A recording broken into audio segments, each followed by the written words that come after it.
L'Oliver, que és un tio sense complexes, com molt obert amb la seva sexualitat, i aquesta segona temporada, diguéssim que la primera temporada, això era el que la caracteritzava, i aquesta segona temporada veurem una part de l'Oliver bastant més fosca, perquè entrarem a casa seva, coneixerem una mica no tot és tan maco com sembla, tot i que també tindrem a l'Oliver Salsero i divertit de la primera, veurem un Oliver bastant més fosc i bastant més... molt diferent a la que vam ara veure la primera. És una noia de 18 anys que arriba a un nou institut i li agrada que la gent sàpiga que ha arribat, per dir-ho d'alguna manera. Donarà canyeta. L'amor d'ells dos, quins conflictes surten, quines trames sorgeixen a partir d'aquí i com ho viu el Joan amb la seva família, que recordem que ell viu en una família amb uns pares conservadors. Jo crec que el que cal destacar és que potser coneixerem de veritat la Mònica, perquè penso que la Mònica de la primera temporada és una Mònica definida pel que diuen d'ella els seus companys, per les coses que li han passat en el passat, els motius per als que arriba l'Àngel Guimerà, però crec que realment no veiem cap conflicte intern seu ni què sent. És a dir, en aquesta segona temporada ella s'obrirà més, no? Ja té les seves amigues, com són la Berta i la Tània, i veurem que li passen coses dins de, per exemple, conflictes amb família, potser conflictes amb parella, tot el que un adolescent viu i doncs ella ho expressarà aquest cop. Bueno, l'Ivan ja vam veure que va tornar a la classe al final de la primera temporada i ara comença un curs nou i és una nova oportunitat. Llavors jo crec que buscarà el seu lloc, no, dins del grup dels peripatètics.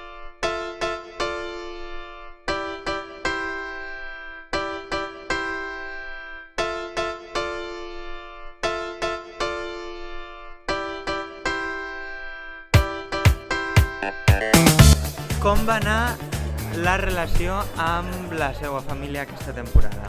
Jo penso que la relació amb la família aquesta temporada és el més important que li passa al Pol, perquè és l'eix vertebrador de tota la resta de conflictes. O sigui, la situació a casa del Pol està molt malament, no hi ha ni un duro. Al primer capítol ja es coneix el seu pare, ens endinsem al seu entorn familiar. Hi ha una crisi familiar i econòmica molt gran, que això farà dinamitar moltes coses al llarg de la temporada pel que fa al Pol y per tant hi haurà molt conflicte a casa. Entonces queríamos saber si ahora que Bruno ha salido del armario, tu relación con él va a ir muchísimo mejor. Vale, claro, es difícil la línea del spoiler, claro, ¿no? Pero para resumirte un poco, ¿sí? A lo mejor te diría que Tania ahora mismo yo creo que ha pasado un verano, ¿no? Entonces creo que ella tiene un punto más maduro y gestiona más las cosas ella en según qué circunstancia. Vale. No sé, ya no puedo decirte nada más. Porque sería spoiler, claro. Pero seguirán siendo amigos, evidentemente, muy buenos amigos. Se pueden hacer las cosas de tres maneras: bien, mal o al estilo Bergeron. ¿Eres consciente de que el estilo Bergeron es uno de los que más enganchan a los alumnos a estudiar y aprender filosofía?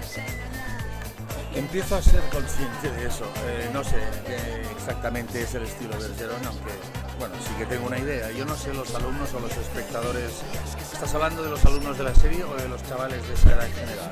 De los chavales de esa edad en general. Vale, pues esas edades tan decisivas, tan delicadas de 16, 17, 18 años, es una edad muy importante y es una edad en la que todo lo que se les mete en la cabeza, desde los padres a los profesores, es muy decisivo para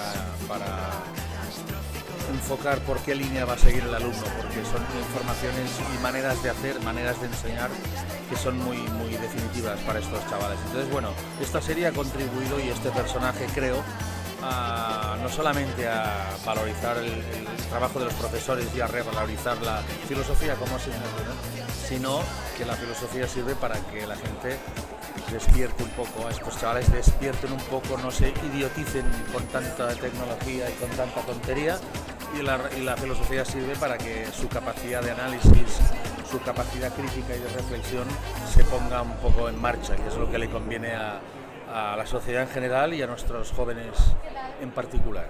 Es va convertir Merlí al professor preferit de l'Oxana? Pues no és algo que es plantegi, però òbviament sí, és que d'aquí no seria el professor preferit al Merlí. Et farà trempar, doncs. Sí, clar. I lubricar. Bueno, clar, en el meu cas lubricar més que trempar. Sí? Sí, sí. El vestuari de l'Ivan va canviar aquesta temporada, deixarà el xandall? Bueno, l'Ivan va evolucionant, no? Ja ho veurem, sí, o sigui, des de vestuari, igual que el cabell, no? Sí, el canvi físic ha d'acompanyar una mica l'interior, sí. Entre vosaltres hi haurà alguna cosa aquesta temporada? Bueno, no, és que no podem avançar coses, però el Pol és el Pol, la Berta és la Berta, de cop si es troben, i si no es troben, no es troben, vull dir que...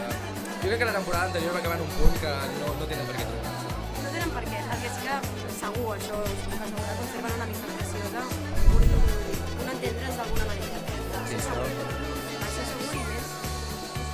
I en una paraula, la nova temporada, com la definiries?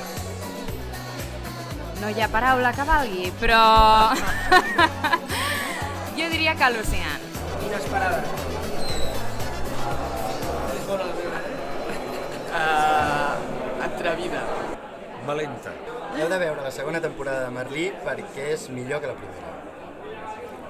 Jo crec perquè Merlí és una sèrie necessària per a aquest país.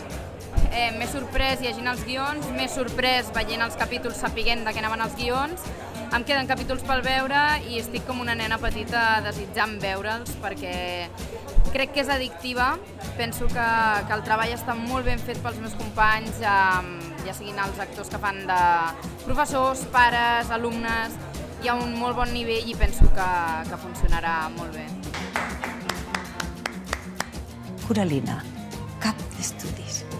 A classe podem passar-ho bé, però us aviso que també puc ser molt malparida. Volíem que ens diguéssiu una cançó que us recordi a Merlí, per la nostra llista... Mira, a mi, hòstia, anava a dir una d'aquesta segona temporada i no la puc dir. Pues mira, diré La Revolució Sexual de la Casa Azul, que és la cançó del capítol 9, de la primera temporada. A mi no em molen les ties. Ah, no.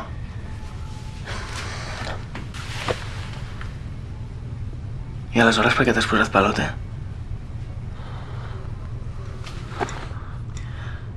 I tu? Que jo, de fet, avui, mentre m'estava vestint per posar aquí que estava una mica nerviós, m'he començat a posar tota concertes de Merlí i aquesta ha sonat a casa. Molt bé. Jo penso una altra que realment no és una que hagi sortit a Merlí, però és una que jo... Bueno, per mi és molt Merlí. És la que jo em posava sempre per anar a rodar i així, que és de David Bowie, Rock and Roll Suicide. A lo mejor hay un guitarrista y una cantante que se llaman Gabriela y Rodrigo y Gabriela, que tienen unas guitarras ahí fuertes, que es como, tienen canciones que avanzan mucho. Es un dúo, cualquiera de ellos. Cualquiera de sus... Sí. Hay una canción que sale en Breaking Bad, que se llama Tamakun. No tiene que ser esa, pero de los mismos autores. Pero yo me atrevo más a pensar no en canción concreta, sino en estilo musical. ¿Y cuál sería? El jazz, en general. El jazz funky también, pero bueno, en general jazz y sus variaciones. Pero también la música clásica, que también en la serie sale mucho. Yo creo que Merlí tiene un cerebro a veces más abstracto, y entonces este tipo de música le ayudaría probablemente en muchas de sus ensoñaciones o sus pensamientos. Per mi, claríssimament protagonistes del Pau Vallvé, que és el final de la primera temporada, i la meva família plora, quan ho veus. El mateix. Vull dir, només de sentir-la ja se'm fa la pell de gallina. És la cançó.